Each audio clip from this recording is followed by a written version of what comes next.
యామిని వాళ్ళ ఇంట్లో పెళ్లి పనులు ప్రారంభిస్తూ ఉంటారు. అలా అందరూ కూడా చాలా సరదాగా అంగరంగ వైభవంగా పెళ్లి పనులు చేస్తూ ఉంటారు. ఇదంతా చూసి అక్కడ ఉన్న రాజు అయితే కంగారు పడుతూ ఉంటాడు. ఏంటి ఇటువైపు ఏమో పెళ్లి పనులు అయితే ప్రారంభించేశారు, అందరూ కూడా పెళ్లికి సిద్ధమైపోయారు.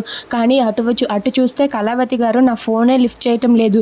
అసలు ఏం జరుగుతుంది? నేను వెంటనే కళావతి గారిని కలిసి కళావతి గారితో మాట్లాడాలి.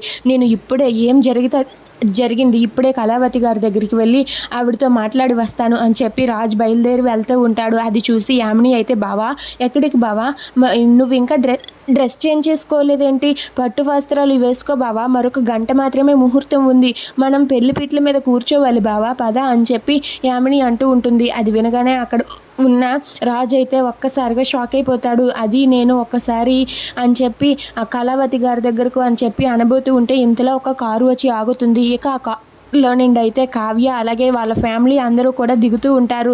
అది చూసి రాజు ఒక్కసారిగా షాక్ అయిపోతాడు. ఏంటి కళావతి గారు ఇక్కడికి వచ్చారేంటి అని చెప్పి అంటూ ఉంటాడు. దాంతో అక్కడ ఉన్న యామిని వాళ్ళ అమ్మ ఇలా అంటూ ఉంటుంది, నిన్న నేను యామిని వెళ్ళి వాళ్ళ ఇంటికి వెళ్ళి బొట్టు పెట్టి మరీ ఆహ్వానించాం కదా, అందుకే వచ్చారు, పెళ్ళికి మేము ఆహ్వానించామని చెప్పి అంటూ ఉంటుంది. అది వినగానే యామిని అయితే, అవును బావా, నేనే స్వయంగా రమ్మని చెప్పాను, అందుకే కళావతి గారు వచ్చారు అని చెప్పి యామిని అంటూ ఉంటుంది. అది వినగానే అక్కడ ఉన్న రాజు ఒక్కసారిగా షాక్ అయిపోతాడు. ఇక కళావతి అయితే రాజు వైపు చాలా సీరియస్గా చూస్తూ అక్కడికి వస్తూ ఉంటుంది. అది చూసి రాజు అయితే కంగారు పడుతూ ఉంటాడు. If you like this video please like, share and subscribe friends. Thanks for watching.